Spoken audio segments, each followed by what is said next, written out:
I'm recording this webinar because anybody who registered or who comes in late, or if you yourself who are now participating, you'd like to see the webinar again, you'll get a link later on so you can see the webinar at your convenience one more time. The other thing, if you see it at your convenience, you will not be able to ask any questions because it'll be recording. As we already went over this a moment ago, but if anybody joined recently, please let's take a second to read it. But very briefly, I'm not a dealer broker. We're not going to be talking about individual stocks or options. We're not going to be making any recommendations or any of those things. This is not an offer to buy or sell any recommended stock or option. And we're not saying that your account will or will not achieve the losses that we're going to show in this upcoming presentation. We'll see what happens as we go forward.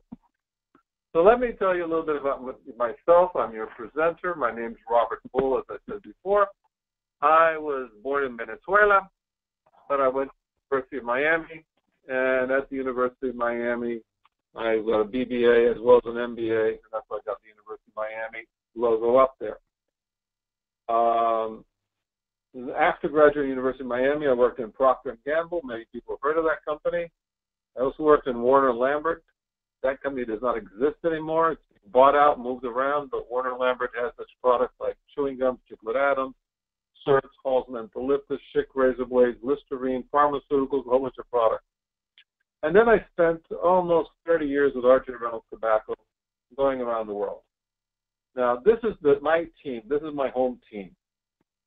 That's me. This is my wife. This is my son who lives out in California and San Francisco. This is the one who lives in LA. That's his wife and her daughter. That's my daughter over here. That's my other son who works for the BBC. And that's my granddaughter. And here I am with a skeleton. Yes, a skeleton. I did teach in a medical school. And many doctors, when they graduate from medical school, they're starting a business. So I taught business to doctors. Can you believe that? I find that amazing. This is me a few years ago. I'm obviously a heck of a lot younger there. This is in Argentina, signing some agreements between the University of Miami and Argentina. And here I am at the Rotary Club, which is basically a service organization. We do all kinds of work across the world and in Miami as well. And I'm receiving some kind of an award called Above and Beyond. But let's get into the nuts and bolts. Let's start really talking about what we're going to be addressing today. And the key thing is, I believe, there's a significant difference between making a lot of money and having money. Here we have a picture of a basketball player who's very famous. He even played here at Miami. I believe he played, I'm sure he played for the Miami Heat, but he also played for the Boston Celtics. He made $108 million. Poor guy, right? On the other hand, we got this tennis player who made only $20 million. Okay, not too bad. So let's go forward a couple of years, see what happened. Well, guess what? This gentleman declared bankruptcy in 2010. He went broke. He had tons of friends and groupies and family, and everybody wanted to be his friend, and he bought every toy available, and he managed to blow through $108 million. Today, what he does, believe it or not, he works as an advisor to other athletes, telling them to be careful with their money and how to invest their money wisely. Andy Roderick instead, well, he's a multi-millionaire, basically through safe, boring, and conservative investment. So making money is not the same thing as having money. Big difference. So when we're talking about retirement, we really have to look at what is the objective. Very often you see sort of ads, and I'm not putting people down, but they'll say, what is your number? What do you want to have when you retire? And that's the accumulation period, when you're going to start at a young age and grow and grow and grow and grow, and then you hit the peak of the mountain, you're on top of Mount Everest, and lo and behold, it's now time to retire. Well, we're not going to have any more salary, we're not going to have any more commissions, no more bonuses, no more 401k, no more whatever, no more stock options. It's all gone. Okay, so now we got to live off whatever pot of money we created. And now we're going into a distribution phase. The interesting thing about money people do not know is that the climbers of Mount Everest need a guide going up. What they most want to have is a good guide to get down. Because most of the fatalities in Mount Everest happen on people coming down the mountain, heading down. Once they retire, getting down, okay? Because we want to be sure we can get down. So when we talk about your money, what is the objective? Well, we all want a pile of money, a pile of cash as big as possible. But how are we going to achieve that? Is it higher rates of return, more risk, better products? The real thing is we have to have an efficient overall strategy. That's important. And that's what we're going to start today. We're not only going to talk about going up the mountain, in other words, saving for retirement, but we're also going to be talking about later on. So when you look at your money and how you're going to build that retirement, we have equipment and tools. And if you're going to climb that mountain, you're going to need ropes and chains and ladders and special shoes and all kinds of equipment and tools. But you also need the skills and the techniques. What should you rather have, equipment and tools or skills and techniques? Well, that's what we're talking about here. Are we talking about specific products or a strategy to get us up the mountain and efficiently down that mountain? I love this design. I've used this many times. And this illustration, to me, is very important. It shows different things. Over here, what this is showing is it represents the lifetime amount of money that you're going to have. You're either going to earn that money through salary, income, whatever the case may be, and maybe you're lucky enough to have a rich uncle's going to inherit, put you in his inheritance. That would be great. All that's going to be the money you're going to have in your life, and that money flows out in what we'll call a monthly cash flow. It then reaches a point that I would call the lifestyle regulator. When you've got to determine how much of it you're going to let flow through, that you're just going to consume and gone forever, like they say in Spanish, nadie te quita lo bailado, which is true. Once you dance, you at the party, it's gone, you did it. But the truth of the matter is the money's gone forever, okay? You can always have good memories, but you don't have any assets. Or you can tighten up that lifestyle regulator and put some of that money up here where you then have to decide, am I going to save it and very safe things, or am I going to go into investments that have risk? And please note that this lid is open. This thing can evaporate, and here it's closed. So this is safe. This is risky, but we have another diverter. And as life goes on, money's going to flow back down. Some of it's going to disappear with taxes on money we've made. We could have some losses, and some of it later on will come flowing out of here because we've used up all of our capital, and we've got to come out of these two things, okay? So that's one thing which I think is really important. We've got to consider what is our lifetime income, and what is that income going to stop, and then when are we going to have to use our reserves, that stuff that we did not consume. So what is the underlying premise for all long-term savings anybody has or anybody does? Why are you willing to give up your current enjoyment of your income? How many people say, oh, yeah, I want to save, but, oh, what a beautiful car, and they buy themselves a Porsche, or they buy themselves an Audi, whatever it is, or, oh, wow, yes, and they buy themselves a nice vacation or a nice dress, or they get some other sort of thing that they're trying to do, okay? And that's, that temptation is so there. It's that immediate gratification we want to have. So what is the underlying premise for a long-term saving? The only reason we really need to serve long-term is that we can have an income stream in our retirement. And it only makes sense then to understand how retirement income streams work so that we can direct our savings of what we're doing today in ways that are going to give us the best income, the highest cash flow when we retire. So there's two steps to this journey. It's one continuous journey. You're going up the hill, saving money for when you reach the peak. Now you retire, and then you're going to distribute the money on the way going down, and you got to be sure you're not going to run out. So let's first talk about building the retirement. And the time is of the essence. That's just so absolutely important. And this graph symbolizes, if you wish, a young man over here at age 25. He's got, all the way over there, 40 years till he's 65, and he plans to retire to save. Theoretically, this may shock some people. You should save 15% of your income every year, every month. for your career if you want to have a strong, healthy, financially stable income. If you want to live worse than you do today, then you save less. Now, I've run into people who at the age of 40, the guy spoke the other day, 40, I think almost 40, says, I want to retire at 55. That's great. So he's 40 over here, he's going to retire here. Now, if you notice this, you'll notice that the slope goes up and up and up. This is very steep, very tight slope, and here's kind of flat. The reason for that is the word called compounding. Compounding your interest, compounding your gains. It's what Mr. Einstein used to say, the eighth miracle of the world, compound interest. So the later you start, you don't get that compounding interest. But if you do start late, you got to save more than 15%. So let's have a look at something called dollar cost averaging into a 401k. And what does that mean? That basically means you don't care if the market's up or down or flat every year or every month, whatever time frame you choose, you're going to put the exact same money in, so you get an average cost. Some will be high, some will be low, some will be medium. It's average. Over time, we have to look what's called the sequence of returns. And what does that mean to you? By sequence of returns, that means every year the market's going to do something else. It's going to go up, it's going to go down, it's going to stay flat. Three alternatives, no other alternative than that. And this is very important because you need to get the most out of your money, or do you want to get the highest return? So let me just show you an example here.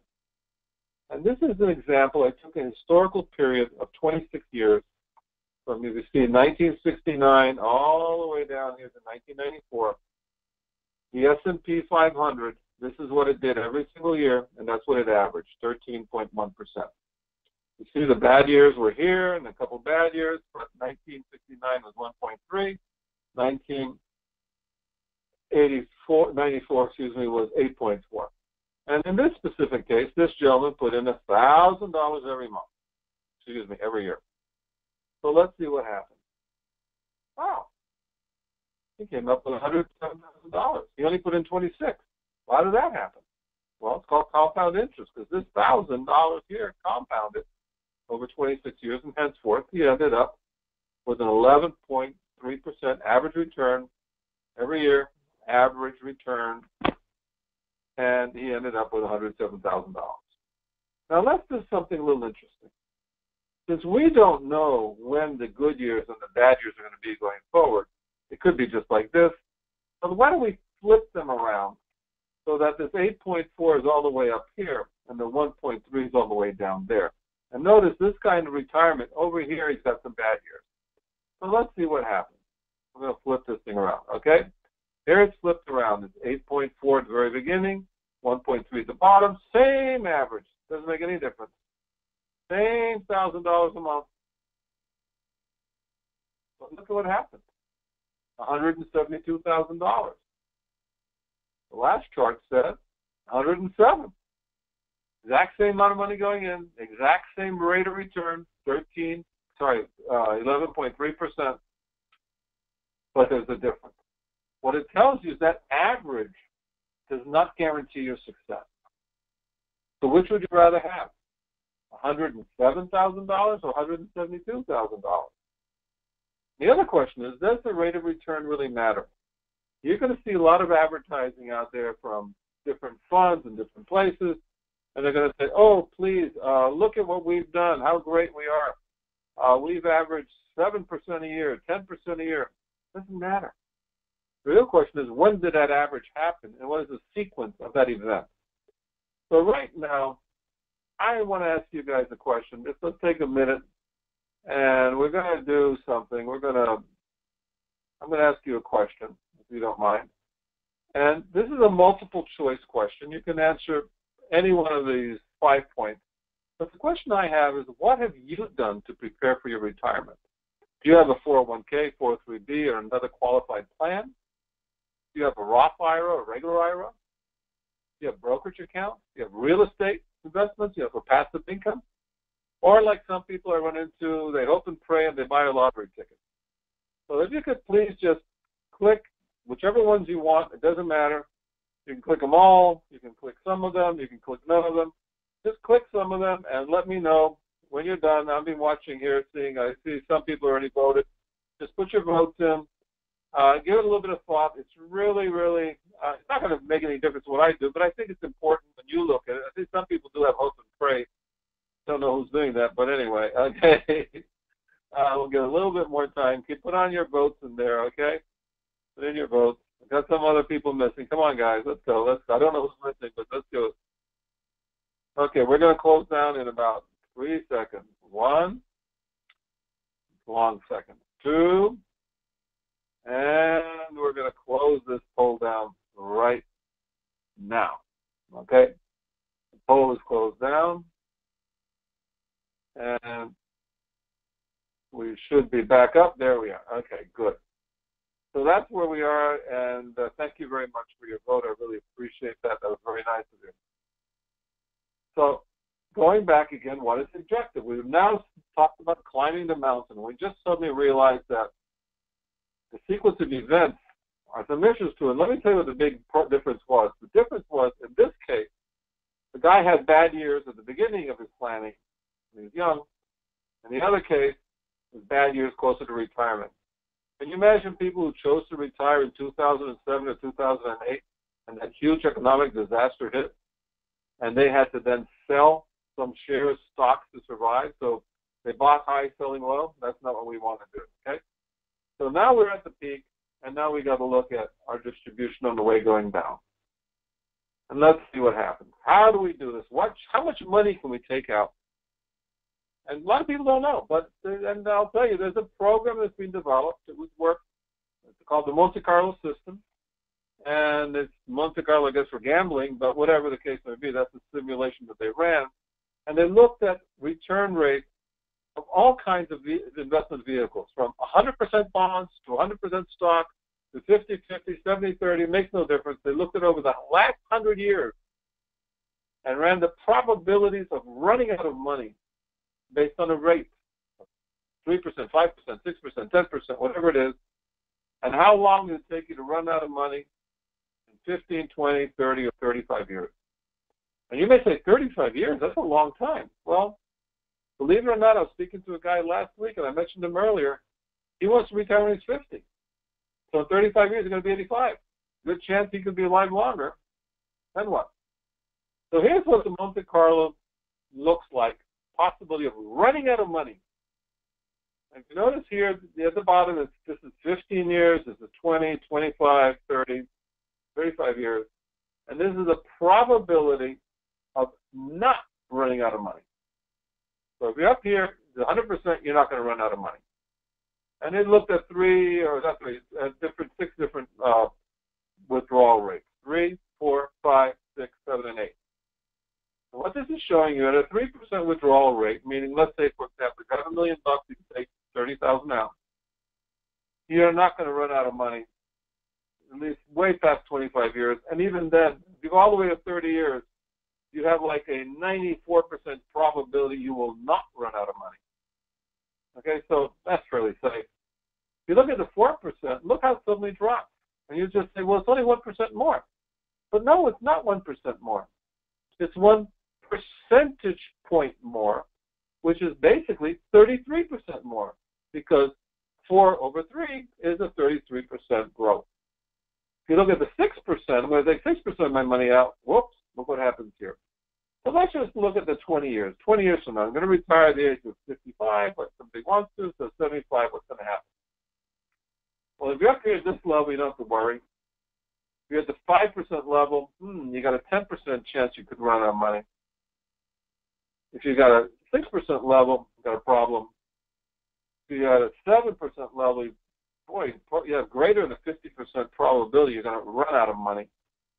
If you take an 8% withdrawal from your money, you have a 22% chance you're going to run out of money in 20 years, which basically means a 78% chance you're going to run out of money. Now, if you're going to catch a flight on United, and the pilot comes on and says, oh, we have a leak, but we're leaking 3% of our fuel, there's a 100% chance we're going to make it, you don't worry. 99, we don't really worry.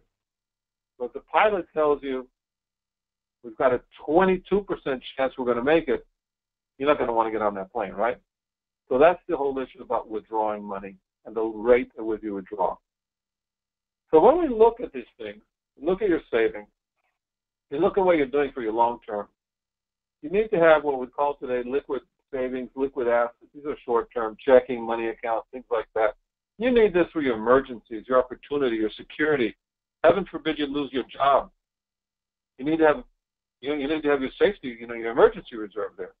At least 6 to 7, 8 months on that. The cat gets sick. May sound silly, but send a cat to an animal hospital is $1,000. If you're living month to month, you got a problem. So look at retirement assets. We talk about 401ks, IRAs, 403bs. Some people have securities, stocks, bonds, CDs. They used to be called certificate of deposit. We now call them certificate of depreciation because they earn less than the inflation rate. Some people look at annuities, real estate businesses. But we need to have another pot over here that is totally uncorrelated with this pot. Why it has to be uncorrelated? Because if the stock market goes down, we don't want this thing going anywhere. We want something that's going to be growing year after year after year. So looking at what we just discussed about, if you've got $1 million put away at the moment of retirement, and the safest thing for you to do is to take out 3 to 4% of that $1 million, or to last, you can get $30,000 to $40,000 a year. That's it. I don't know about you, but it would be a little bit of a challenge for me to live on $30,000, $40,000 a year. So the issue is you probably need 7 to 13% taking out to have a reasonable retirement. You need $70,000 to $130,000 a year. How do you take out 7 to 13% of your savings once you're retired? How can you do that without fear of running out of money? Well, let's look at the same thing. The whole issue is your retirement assets, that bucket of money you have out there waiting for you to retire. You're going to take money out, but the returns on your money will fluctuate up and down. It's just going to move around. So let's look at a little example. Let's just presume for the fun of it that right now, I've helped you, we've worked together, you got $500,000, you're ready to retire next week, and you're going to say, listen, Robert, I'm ready to retire. I want 6% withdrawal rate, that's $30,000 a year. Wow, there's going to be inflation. I need 3% more every year. And heck, we've been getting an 11.3% return. Let's keep on with that. So I'd say, would you hire me if I could promise you that? Well, maybe you would. I don't know. But let's have a look. So here's the exact same 1969 and 94, that exact same 11.3. The guy started out with $500,000, lost 8% because the market was bad that year, took $30,000 out, that's what he got left, and every year he gets a little bit more. So let's see what happened. Whoops. He started with $500,000 and now he's down to half of his money. Why? Because these 2 bad years wiped him out. Hi, we got some good years. That helped us recover. And now, after 26 years, lo and behold, I've got $22,000 left. I survived on my $30,000 a month, adjusted for inflation. I earned, over that period of time, look at that, $1.1 million. I started with $500,000. I got $1.1 million because that beautiful 11% return. And here I am with $22,000, 26 years into my retirement. And what am I going to do next year, my 27th year? I'm going to be broke. So what are we going to do?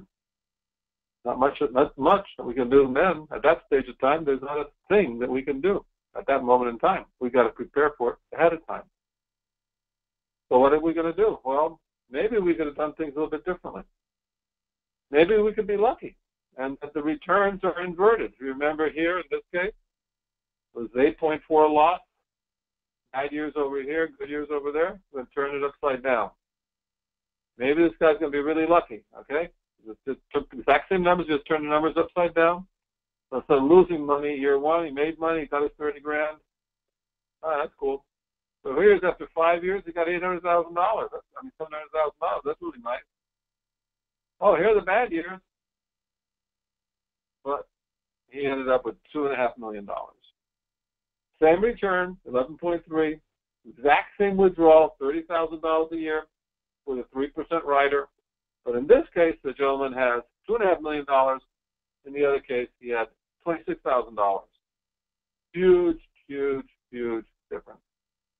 So you see, the rate doesn't matter. So how can we offset that? How can we handle these two scenarios? One where you end up with $22,000. We don't know when the bad years are coming in the future. As the bad years work out okay for us, that they're at the end of our retirement. In this case, he ends up with $2.5 million. But we cannot plan the future. But what can we plan? We can plan. We know that there will be bad years. So here I put, this is the worst case scenarios we saw before. But here, what do we do in this bad year? Market's down. We don't touch our capital. We're not going to sell low because we bought high.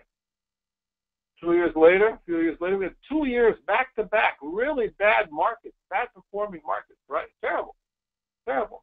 We got down to $300,000 in assets. But the next year, the market went up, and then it went up, and then guess what? Another bad year. We don't take any money out. And then we don't take any money out of another bad year. We don't take any money out of the other bad year. So we have basically 1, 2, 3, 4, 5, 6 horrible years, and we have $2 million. Which basically tells you, heck, I could have taken money out in this year, that year, and that year, and not even worried about it.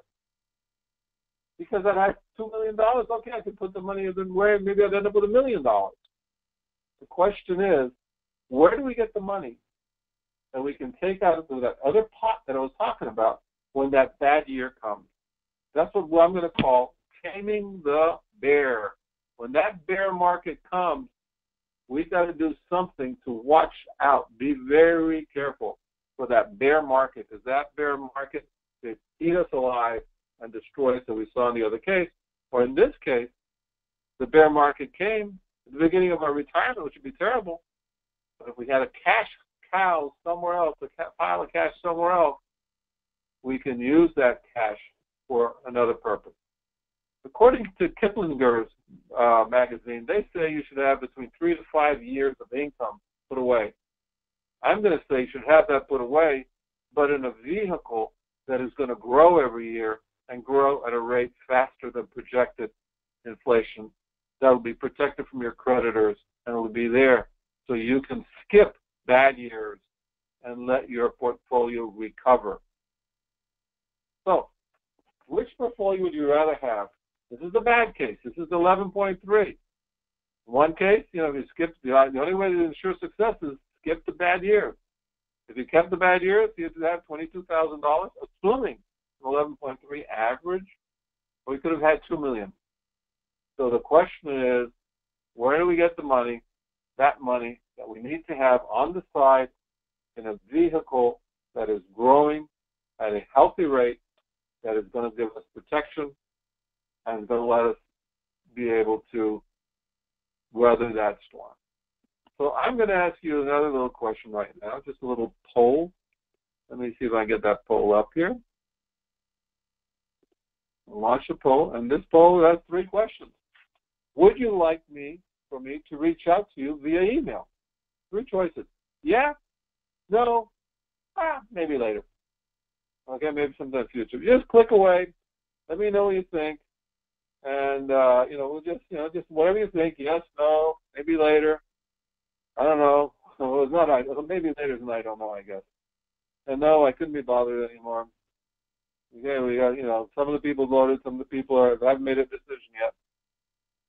So let's make a decision. Let's go for it. Yeah, we got a bunch of people still haven't voted, so there we are. We're getting a little bit closer, Okay, on the count of 3, we're going to close this thing down. Uno, due. We're done here.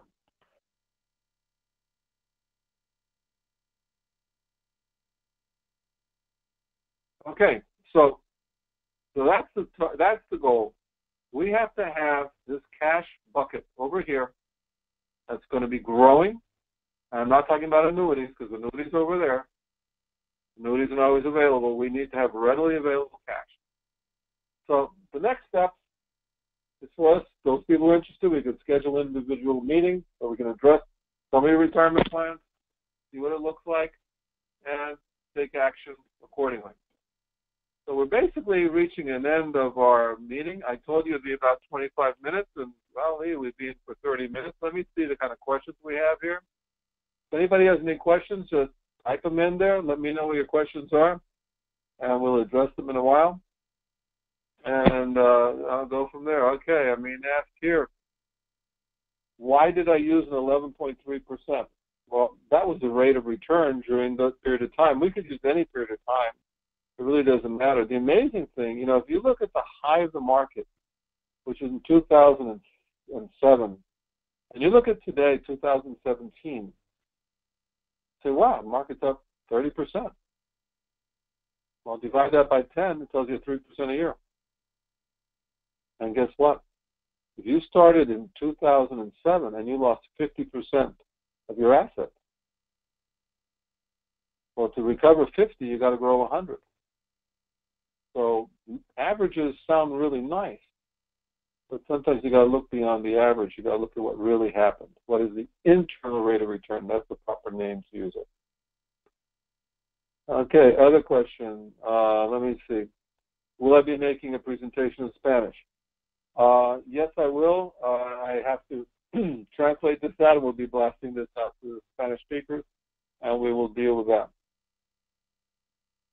Let me see, any other questions? Yes. Do I offer investment advice?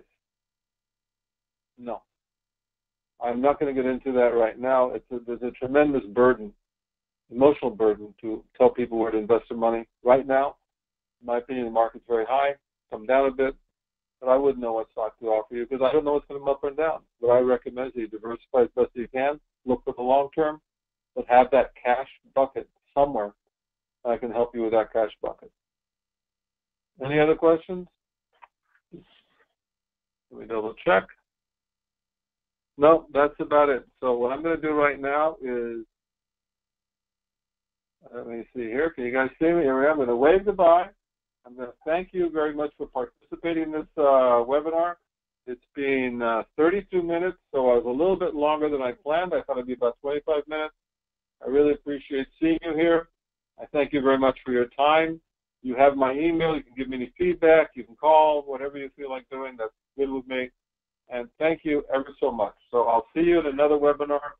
I will be doing other webinars later on in the future. And it's been a real pleasure to have you here with us. Thank you.